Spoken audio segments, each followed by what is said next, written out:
Agora, ouçam este babado. Notícia do portal UAI, jornal Estado de Minas.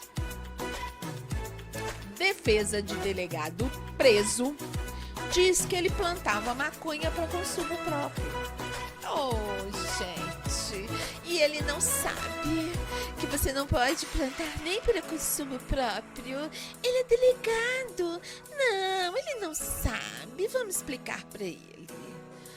Marcelo Marinho de Noronha, 2 filhos e a esposa são suspeitos de manter uma plantação de maconha em uma chácara em São Sebastião, que fica no Distrito Federal. É mole ou quer mais?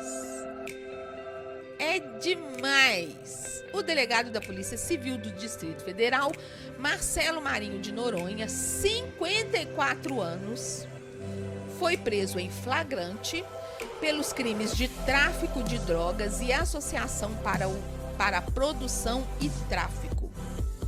O auto de prisão partiu da 2ª Vara de Entorpecentes do Distrito Federal após investigações coordenadas pela Corregedoria Geral da Corporação encontrarem uma plantação de maconha em uma chácara.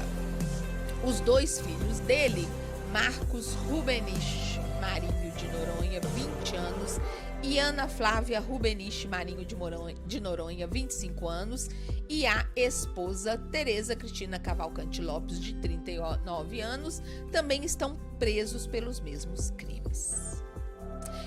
Não sabiam, né? É para consumo próprio, tadinho deles. Oh, meu Deus. Marcelo Noronha integra desde maio a Comissão Permanente de Disciplina da Direção-Geral da Polícia Civil do Distrito Federal.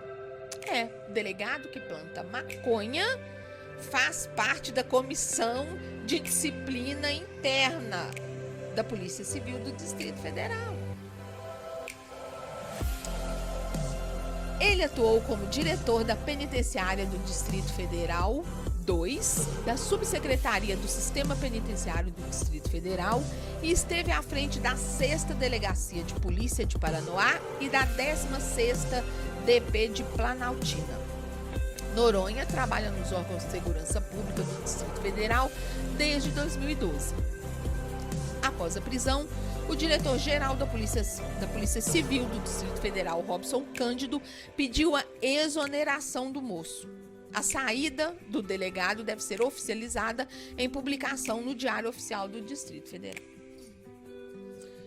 Vale lembrar que o Estatuto da Polícia Civil, vale informar que o Estatuto da Polícia Civil prevê exoneração em caso de condenação por crime, porque senão também não podia não, tá? Então, as coisas não são assim, a gente lê as notícias e depois fica querendo que se repliquem em outros campos ou em outros estados, e a gente tem que ver o estatuto e a lei de cada órgão, de cada classe, de cada estado. Mas no caso do Estatuto da Polícia Civil, o estatuto que rege os policiais civis do Distrito Federal, aqui em Minas também, depois de condenado criminalmente por ser... A maioria dos estatutos tem, para falar a verdade, mas como a gente não conhece todos, não vou dizer que, né, todos são assim. Mas aqui em Minas também eu sou servidor estadual, não sou polícia, sou da área administrativa, e se eu for condenada por crime, depois que o processo transitar em julgado, ou seja, quando não couber mais recurso, rua pra mim. Foi o caso dele. Bom, durante a audiência de custódia, o juiz substituto do Núcleo de Audiência de Custódia do Tribunal de Justiça do Distrito Federal e Territórios, Evandro Moreira da Silva, converteu a prisão em flagrante dos 4 suspeitos em preventiva. Segundo a decisão do magistrado, a prisão foi mantida devido ao envolvimento dos acusados com o caso. É o seguinte, você só pode, e aí, pior que agora eu vou falar, esqueci de confirmar, com base no que eu conhecia, mas eu não sei se mudou. A prisão em flagrante, ela só pode ocorrer pelo prazo necessário para o delegado confirmar o fato criminoso, quem praticou e onde que praticou. Colhidos esses elementos, ele tem que soltar a pessoa. E a pessoa vai responder pelo crime em liberdade. Exceto quando a pessoa se encaixa dentro daqueles casos em que a lei permite, então, ao invés de soltar, porque a prisão em flagrante, ela é no máximo por 72 horas, se não me engano. Me corrijam quem estiver aí nas lives, por favor. 72 horas é para o juiz pegar, colher os dados necessários, aí ele tem que te soltar. Mas o que ele faz? Ele corre para o juiz e fala: excelência, ou ele é de extrema periculosidade, ou ele já tem mandado em aberto, ou ele tá ameaçando testemunha, ou ele não tem domicílio certo, porque eu tô te soltando, mas tem um processo contra você. Se você não tem endereço certo, como a justiça vai te achar para você responder por esse crime que eu acabei de relatar aqui no laudo de flagrante? Então, existem as pessoas falando: fulano cometeu um crime, tinha que estar preso. Não, meu amor, não tinha. Vai ler a porra da lei para você aprender.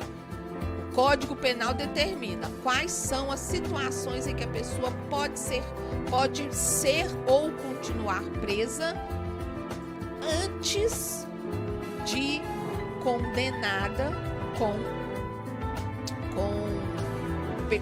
condenada e do trânsito em julgado dessa condenação, não havendo mais recursos. E foi o caso. Ele manteve, então, venceu a prisão em flagrante, teria que soltar. O juiz falou: solta não, solta esse povo não.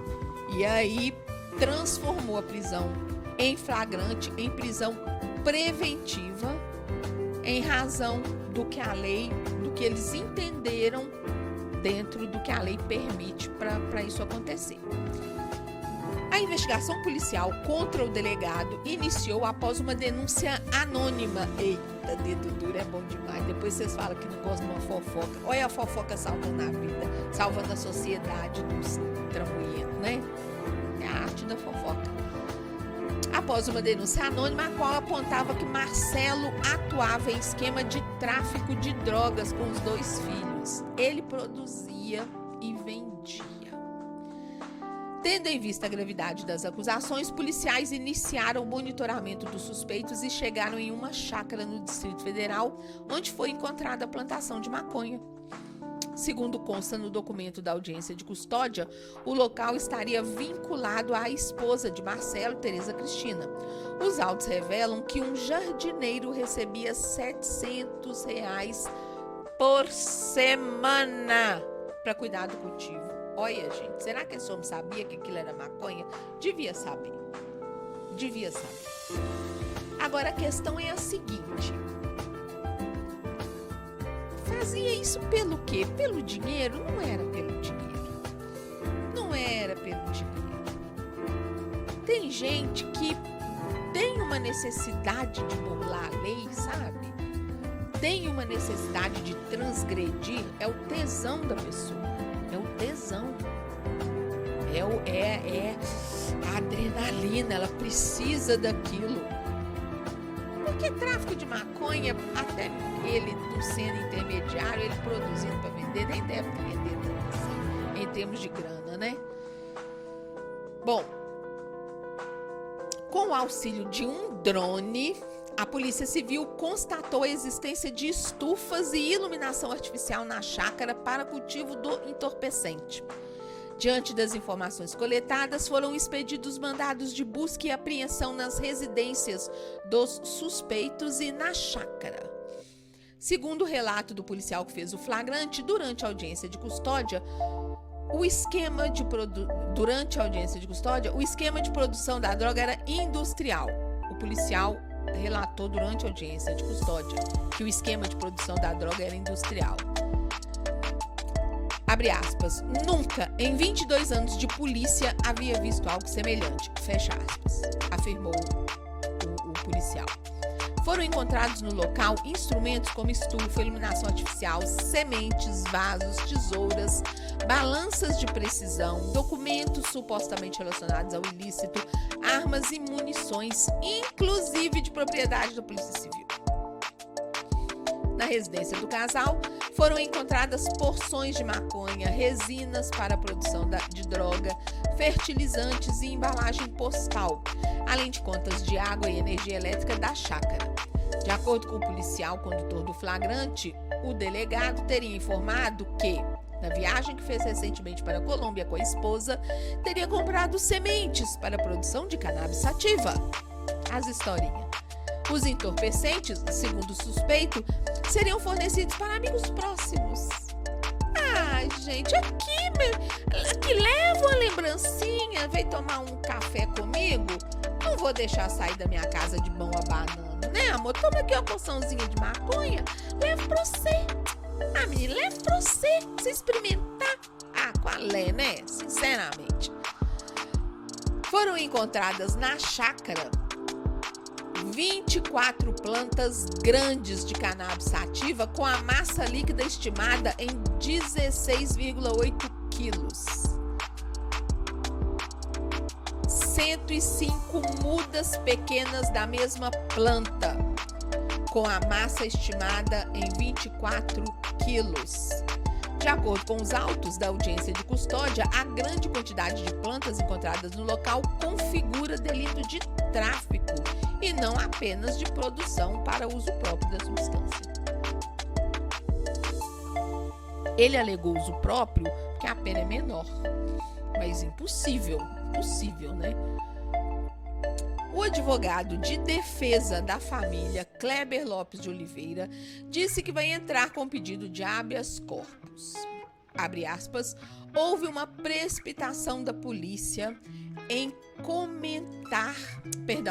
afirmar que o delegado estaria envolvido em esquema de tráfico. As plantas são pequenas ainda, são mudas e muitas nem vingam. Ainda bem que é muda, porque se elas falassem, gente, imagina. Não tem nenhum elemento que prove a participação do delegado na prática de tráfico, afirmou o advogado. De acordo com ele, Marcelo Noronha teria plantado as mudas para uso terapêutico próprio. Olha, agora maconha trata criminalidade ordinarice da pessoa? Então tá bom, né?